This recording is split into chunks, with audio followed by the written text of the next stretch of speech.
Dalam nama Bapa dan Putra dan Roh Kudus. Amin.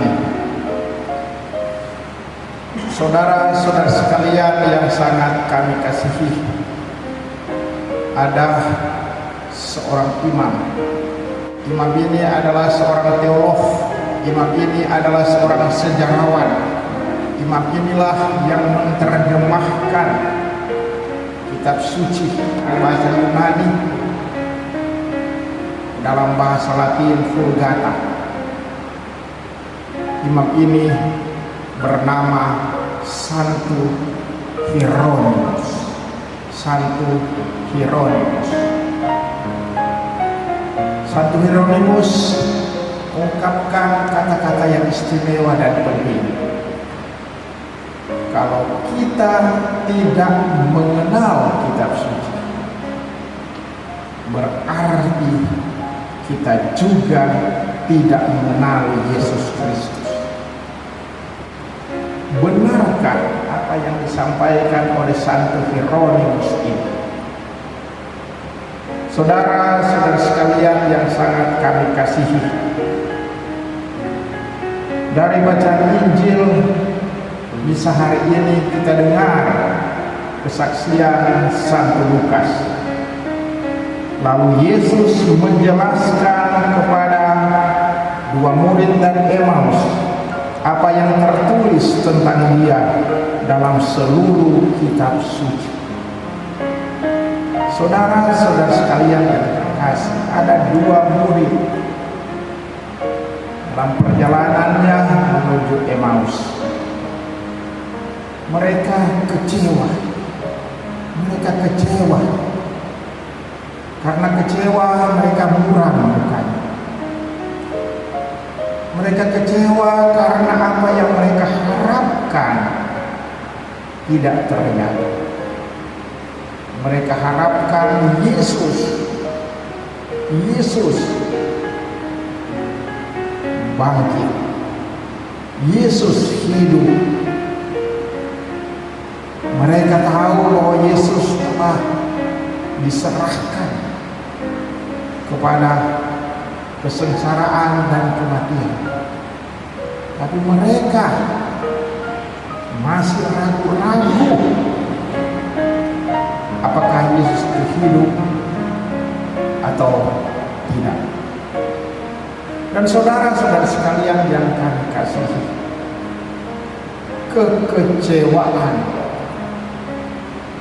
karena harapan tidak terpenuhi, akibatnya muka muram, muka sedih, dan seringkali juga orang karena kecewa marah-marah, tidak tahu marah karena apa, semua dia marah saja karena dia kecewa.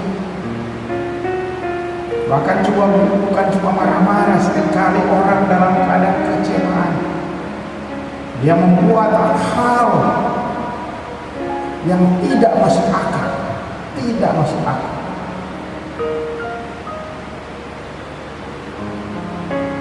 Tidak jarang kita menyaksikan sang istri kecewa. Dia mengharapkan bahwa sang suami setia, tidak berselingkuh, tidak berlaku kasar, tapi nyatanya sang suami punya simpanan, dan dalam kehidupan rumah tangga senantiasa mengeluarkan kata-kata kasar dan tindakan kasar pada istri dan kepada anak-anak. Sang istri kecewa,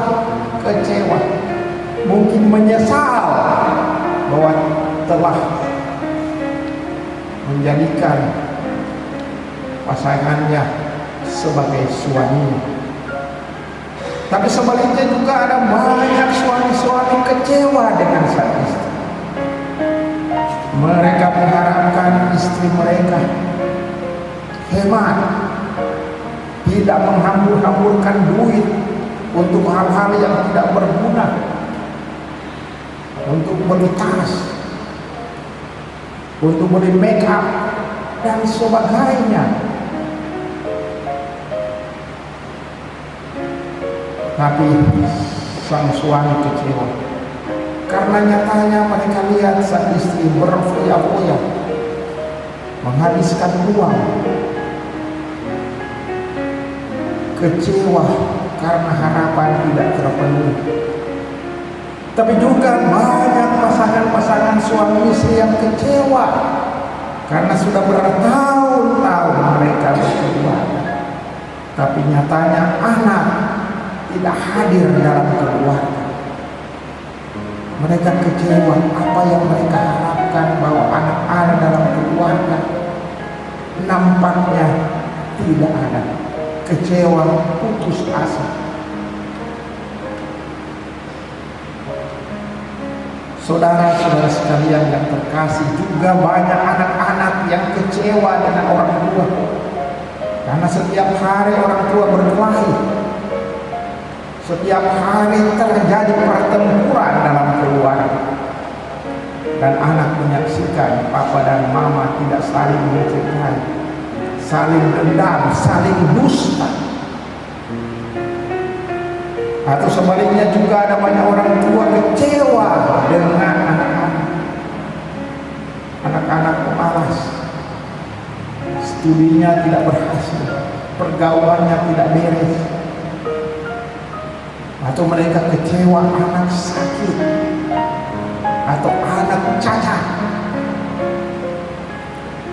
Saudara-saudara sekalian yang terkasih, seringkali juga rakyat mengalami kekecewaan terhadap pemerintah. Pemerintah yang seharusnya melayani rakyat, nyatanya ada banyak pejabat pemerintah malah mempergunakan rakyat untuk kepentingan pribadi mereka. Mereka mengkomersilkan jabatan mereka. Saudara-saudara sekalian yang terkasih, memang kita manusia lemah dan terbatas. Ada banyak kekecewaan yang menimpa kita. Tapi saudara-saudara sekalian yang terkasih, hari ini disampaikan kepada kita kabar gembira.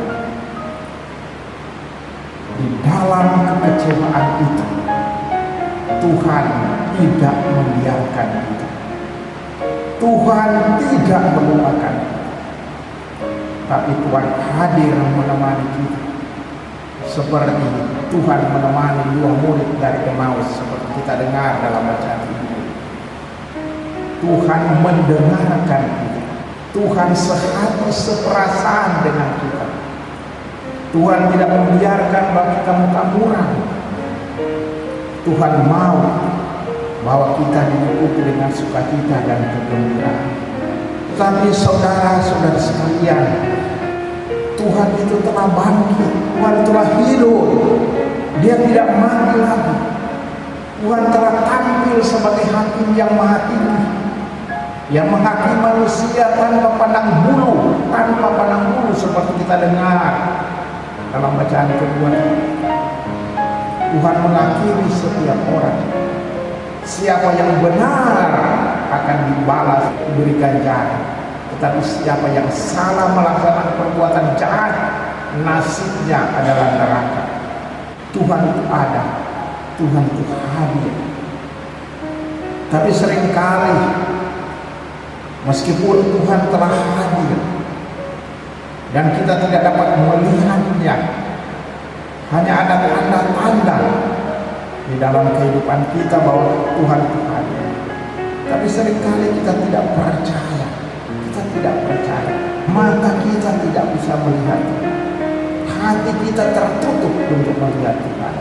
Budi kita tertutup untuk merasakan hadirnya Tuhan. Dan kalau begitu, pasti Yesus akan menegur kita seperti Dia menegur dua murid dari Emmaus. Betapa lamban ini, betapa bodoh. Saudara-saudara sekalian yang terkasih, bagaimanakah Yesus hadir bagi kita? Hari ini juga disampaikan kepada kita, Yesus hadir melalui kitab suci.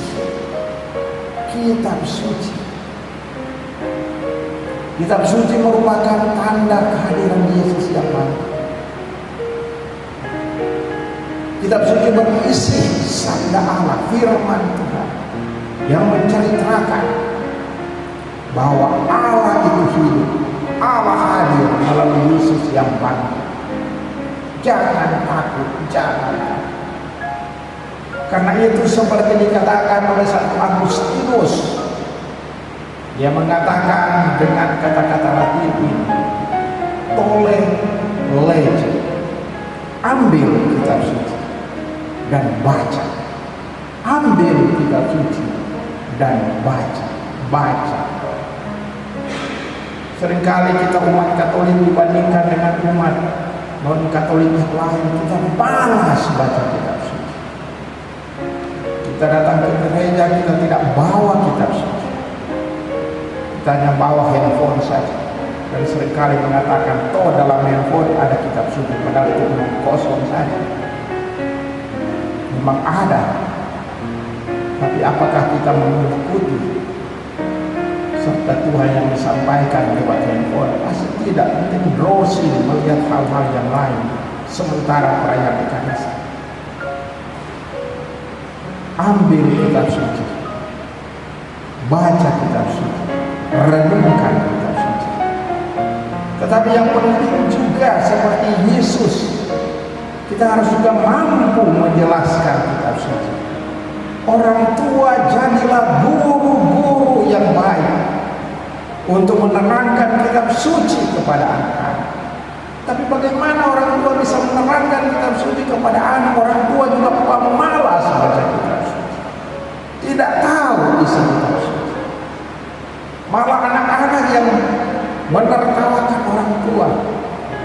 Ditanya, siapa Petrus? Oh, Petrus itu orang yang tinggal di sebelah rumah kita. Padahal ditanya Petrus dalam kitab suci atau nama lain, kita tidak tahu, orang tua tidak tahu. Bagaimana mungkin bisa menerangkan kitab suci kepada anak-anak? Kita harus juga mampu belajar kitab suci supaya mampu menerangkan kitab suci kepada orang lain, kepada sesama kita. Syukurlah dalam gereja Katolik ada banyak orang sekarang ini awam-awam mulai belajar mendalami kitab suci lewat gerakan karismatik Katolik. Bagus sekali, bagus sekali. Ada juga lewat gerakan baca kitab suci. Dan kita mampu menjelaskan kitab suci. Tapi menjelaskan kitab suci secara benar, seringkali ada yang menjelaskan kitab suci tapi salah, omong kosong, kutip teks-teks secara salah, tapi dengan berani menyatakan ini teks kitab suci, padahal omong kosong saja. Selanjutnya, saudara-saudara sekalian, Yesus hadir juga melalui perayaan Ekaristi, pemecahan roti.